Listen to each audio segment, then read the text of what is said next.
Well, hello, everyone. I'm Senator Mike Goggin, and welcome today to our press conference here on the Farm to School bill. I couldn't be more happier than to be authoring this bill. It's a bipartisan bill. Representative Lippert and I are carrying it both in the House and the Senate. And, this is a whole win-win situation for our schools, our farmers, and most importantly, our kids. Gives them an opportunity at child care providers, child care centers, and our schools to get fresh farm produce from our local farmers. And that's what it's all about, because at the end of the day, we'd like to encourage our younger kids as they're growing up to build healthy eating habits, and that's what this bill does. And as a father myself, 25 years ago, our daycare lady, every week she would introduce a new vegetable to our children. And I was talking to one of my sons over the weekend, and he said one of the favorite things they did is they would do the Eggman sandwich in that, and they'd take a hard-boiled egg, cut it in half, but then they got to decorate it with different vegetables and that. And he says that was one of the memories he had growing up. And so I couldn't be more happy and proud to be able to carry this bill. And as I said, it's a win-win for everybody in the state, and most importantly, our students here. So with this, I will turn this over to Representative Todd Lippert and let him make a few comments. Thank you. Great. Thank you, Senator Goggin. I'm Representative Todd Lippert. I represent Northfield, Lonsdale, and Montgomery, and all the farmland in between. And I'm very pleased to be authoring this bill in the House and carrying it along with Senator Goggin. The purpose of the Farm to School bill is to get more Minnesota-grown, whole, minimally processed, healthy food into school and early care provider meal programs all across the state. And this bill is good for local farmers, it's good for our children, and it's good for local economies too. Direct access to institutions like schools gives farmers an increasingly stable and diversified income. A school can be an anchor customer for a farmer. Opening up this market can be a true game changer, helping a farmer grow their business in remarkable ways. Farmers who are growing local foods for local communities are eager to provide their product to our schools, and schools are looking for this partnership with local farmers as well. We want our children to be eating fresh, nutritious food whenever possible. It only makes sense that our children should be eating this good food at school. We also know that young children are developing their taste preferences, and that eating healthy, tasty fruits and vegetables will develop good habits for a life of healthy eating. These children who are participating in farm-to-school programs are also going to be eating an additional serving of fruits and vegetables every day because they taste good. That's what research is telling us. So in other words, farm-to-school creates healthier children. This farm-to-school bill will also benefit local economies. Every dollar invested in farm-to-school generates $2.16 in local economic impact. The dollars in this bill will be injected right back into our neighborhoods, keeping farmers on the farm, keeping their children in our schools, and circulating dollars through the local community. Getting local foods into institutions like schools will also help grow capacity for local foods, making it easier to build the processing facilities and distribution networks needed to allow this growing economic sector to take the next step forward. This will be good for Minnesota farmers and good for Minnesota communities. The bill will provide a $2 million annual grant program to reimburse schools and early child care providers who are integrating local, whole, minimally processed, Minnesota-grown foods into their meal programs. And schools will be reimbursed based on the number of meals that they serve. This bill is a win for our children, a win for local farmers, a win for local economies, and I'm eager to get it to the governor's desk. Thank you. Thank you, Representative Lippert. And I'm very pleased now to announce Isla McCallum. She's a second grader from Minneapolis Public School, and she eats the farm-to-school lunches, so she's a recipient of Farm Fresh Produce. So I'd like to introduce Isla, and thank you so much for coming. Hello, my name is Isla McCallum. I'm a second grader at Burroughs School in Minneapolis. I like fruits and vegetables. I like eating good food from farmers. I want all kids in Minneapolis to eat healthy lunches like I have. I support Farm to School. And she's a great artist too, by the way. Great job, Isla. Thank you so much. Next, I'd like to introduce Ben Doherty. He's from Northfield, Minnesota. He operates the Open Hands Farm and he's a land stewardship member. And so welcome, Ben. Hi, my name is Ben Doherty. I grow fruits and vegetables near Northfield. We have about 20 acres in production, and over the years, as our farm business has grown from very small, selling to schools and institutions has been a huge part of that growth, getting us now to the point where we're selling about $300,000 worth of food in our community and into the Twin Cities area. When we started, there was not much fruit and vegetable production around us. As our farm has grown and thrived, with the help of institutions and schools, especially, and from our direct marketing in our community, as our farm has thrived, other farms are starting to thrive around us, both beginning farmers and multi-generational farmers. So the Farm to School bill provides more and more opportunity for farmers like us and farmers like those around us to thrive in their rural communities. So that can be happening across the state. It's starting to happen. This Farm to School bill is coming at a really good time to inject some money into those relationships that the sponsors of the bill mentioned, that the schools who want to work with farmers and the farmers who want to work with the schools to make those partnerships really successful for the long term. I know when I was a kid, my family did everything we could, especially as I was getting older, to have more healthy food on the table. It was a struggle. We weren't always able to do it, and our family was just learning how to do it from my parents' non-healthy eating habits. So I know as I was growing up, I come to farming partially because I know that the fruits and vegetables that I ate and eat today have a huge impact on my mental health and helping me live a better life. And when I go to classrooms in school districts that we work with, and I bring my carrot puppet and I tell them, I want you to live a better life, and I think eating better and having these healthy eating habits from our produce and other farm goods from around the state are going to help you do that. That's part of the message that I bring as a farmer in classroom visits, and that's what this Farm to School program can really support. And also, I think it's really important to note that local food production, whether it's fruits, vegetables, meats, any other kind of minimally processed food, can have a huge impact in our local economies, rural economies, small cities around the state. It's not just about the metro. It is starting to happen and can happen all over the state. And it can be a real force. It already is and can continue to grow to be a bigger force in our rural economies, to the point where in our community, our EDA, our city council, our township boards are all taking note and are all having conversations about how to better support local food production. So diversity in the farm landscape, a strong economy, a farm economy that has more diverse types of production is going to be stronger. And we all know as a farm economy is stronger, that ripples out throughout the community and throughout the state. So we appreciate what could be coming in the next 5 to 10 to 15 years with a bill like this pushing and leading the way. Thank you very much, Ben. I appreciate that. And next we're going to hear from Jamie Lee from Crookston, Minnesota, with Tri-Valley Opportunity Council Head Start Program, and the Child Nutrition Services Director from Crookston. Thank you. Hello, everyone. I'm Jamie Lee. I'm the Child Nutrition Manager for Tri-Valley Opportunity Council. My office is located up in Crookston, Minnesota. Tri-Valley has been partnering with the Institute of Agriculture and Trade Policy now for the past 3 years. And as the Child Nutrition Manager, I have been very passionate and a supporter and advocate for the Farm to School and Farm to Early Care program. I am pleased to say that we are able to implement Farm to Early Care in our 16 centers throughout the state, which many of our centers are located in rural areas that are considered food deserts. So to find local nutritious food has been a struggle.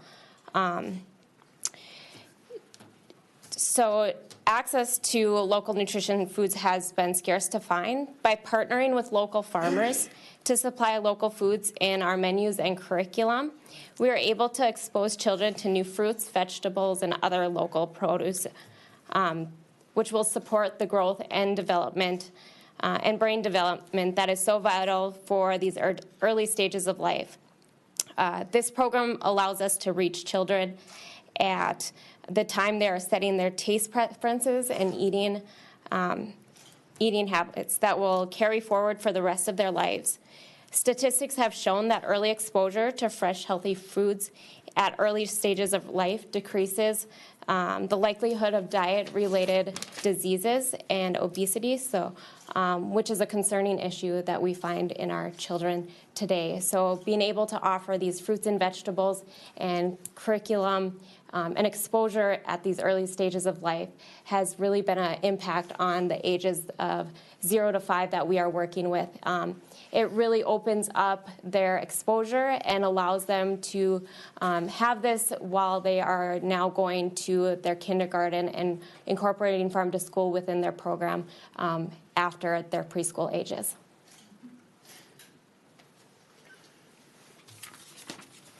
Thank you, Jamie. I appreciate that. And lastly, we're going to hear from Kate Siebold with the Minneapolis Public Schools Farm to School Coordinator. Hello, everyone. My name is Kate Siebold, and I'm the Farm to School Coordinator for Minneapolis Public Schools. Since 2013, Minneapolis Public Schools has been partnering with small to mid-sized farms in Minnesota to provide our students with fresh, high-quality, sustainably grown produce and meats. This school year, MPS will buy over 300,000 pounds of fruits, vegetables, and meats from more than 20 farms in Minnesota. Over the last 6 years, our district has seen firsthand the value that farm to school can bring to our students, our farmers, and our local economy. For our partner farms, like Ben and Aaron at Open Hands Farm, working with our farm to school program provides new and expanded income to their businesses. For many of our farmers, our program creates a new market for items they otherwise might struggle to sell. Whether it's 15-pound butternut squashes, cosmetically imperfect potatoes, irregularly sized cucumbers, our district can use it and our students will love it. Additionally, knowing that students are enjoying their produce year after year provides our farmers with meaningful business that they can count on. For our students, our Farm to School program provides the opportunity to try nearly 40 different varieties of fruits and vegetables over the course of a school year. This means everything from watermelon to watermelon radishes, kohlrabi, and rutabaga. And it's not just any produce, it's high-quality, delicious produce that our students love. Just last week, I was at an elementary school and I asked a student what their favorite vegetable was. He thought for a moment and replied with carrots, and quickly added that the carrots he has at school are extra sweet. And it's true, Ben's carrots are very, very sweet. Our students can taste the difference when we're serving Minnesota-grown food. Farm to school legislation will help both Minnesota schools and farmers serve our students with fresh, high-quality foods. Investing in farm to school means investing in our state. Great. Thank you very much. With that, I'll just open it up to questions from anybody, if anybody has any. Why now? Why is it taking so long? This seems to be kind of a no-brainer for Minnesota. It's a great question. But all I can say is I'm happy to carry the bill. I carried it last year, and I'm proud to carry it again this year. And I'm very proud with Representative Lippert. I mean, we're working together. It's not a partisan issue. This is an issue that's for our entire state. And at the end of the day, we need to do what's right for our state, and most importantly, our children and our students. And our farmers are the backbone of our economy. And so we're always looking for solutions to issues that are going to actually be a positive solution to the problem that we're dealing with. And our farmers, like Ben, are going to benefit from it, and our communities all benefit from it. And at the end of the day, when you have students in school that are not sitting there listening to a stomach that's hungry, they're going to be more attentive in the classroom. And they're going to be a much better student, a much better learner, and enjoy school even that much more. And for me, that's what it's all about. So, and I'll let Representative Lippert. I would simply add that local growers and schools are asking for it right now. This came out of conversations I had with local farmers in the area, connected with other farmers across the state. And there's growing demand for local foods. We're recognizing how important food is increasingly. And so it seems like the right time to make this step, to be making this investment, both in health for our children, but also in the benefits that this can create for local economies. As a legislator who serves a more rural area, I'm very concerned that we find ways to invest in local communities and invest in the local agricultural economy, and this is a great way to do that. You mentioned that something you worked on last year. Can you tell me anything else about the history of people that have tried this and bills that have been proposed and not gone through, and why that might have been in the past? I couldn't really tell you what's happened in the past. As Representative Lippert said, this is becoming more and more, it's coming more and more to the top of the surface and being more and more talked about and becoming a big issue. I mean, my hometown of Red Wing, we have about 50% of our students are in free or reduced lunches. And fortunately, our community has come together and we provide lunches all year long and food to the kids all year long. So this is something that's needed by our state, by our communities. And we really have to do something, and this is a first step in addressing that. And I think it's a really great first step. The Farm Bureau, Farmers Union, all the farming communities have come together on this. They're all supportive of it. Our schools are supportive of it.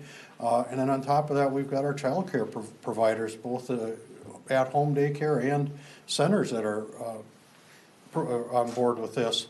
And so at the end of the day, again, it's just getting that nutritious meal to our students and our kids and getting them that opportunity to build their taste buds and get wanting to eat healthy food early is a big first step. So, logistically, our season, the growing season for produce, is not when kids are in school. Mm-hmm. So are these things frozen? How are they preserved? Does it go year round? Our growing season, our school season don't align. I'm going to let Ben talk about that. I can as well. So I operate a migrant school Head Start program. A lot of our kids are migrant and seasonal. So our season starts around June and goes all the way November, December. So a lot of those kids, their families are working on the farms as well.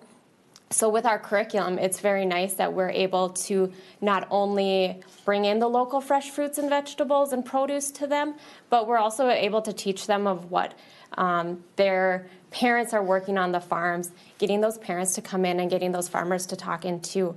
So we actually operate during those times of the year where farms are bringing in food. So we like to talk to the farmers right away when they're getting in their crops and scheduling those times to do focused fruits and vegetables throughout these seasons. So it is kind of a year-round thing. And then also Head Starts and early cares, and then daycare centers, things like that, they operate year-round too and in the summer. So that's why it's so vital for daycare and early care to also be on board with this, and not just the whole farm to school K-12, but early care as well. Yeah.